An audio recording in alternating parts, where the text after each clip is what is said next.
ایک دفعہ ہوائی جہاز میں صدر جو بائیڈن، شہباز شریف اور نریندر مودی اکٹھے سفر کر رہے تھے۔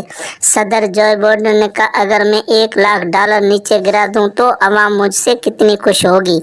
اس پر شہباز شریف نے کہا، اگر میں اپنا غصہ نیچے تھوک دوں تو عوام کتنی خوش ہوگی۔ نریندر مودی نے چپ رہنا گوارا نہ کیا اور بولے، اگر میں اپنا جوتا نیچے گرا دوں تو عوام مجھ سے کتنی خوش ہوگی۔ یہ سب باتیں سننے کے بعد جہاز کا پائلٹ بولا، اگر میں جہاز نیچے گرا دوں تو ساری دنیا مجھ سے کتنی خوش ہوگی۔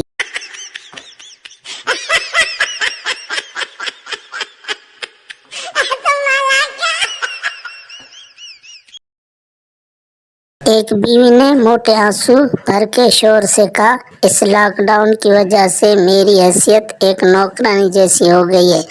شوہر نے کہا، برتن میں نے دھوئے، کپڑے دھونا، جھاڑو پوچھے سے لے کر کھانا پکانا سب کام تو میں نے کیے، تو تم کیسے نوکرانی ہو گئی؟ بیوی نے معصومیت سے کہا، نوکر کی بیوی تو نوکرانی ہوئی نا۔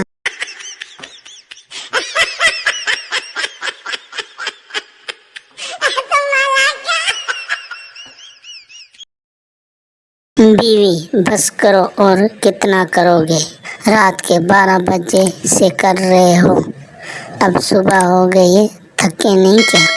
میاں، یہ تو کچھ نہیں، اب میں تو دن رات کروں گا، کیونکہ مجھے 3000 SMS فری ملے ہیں۔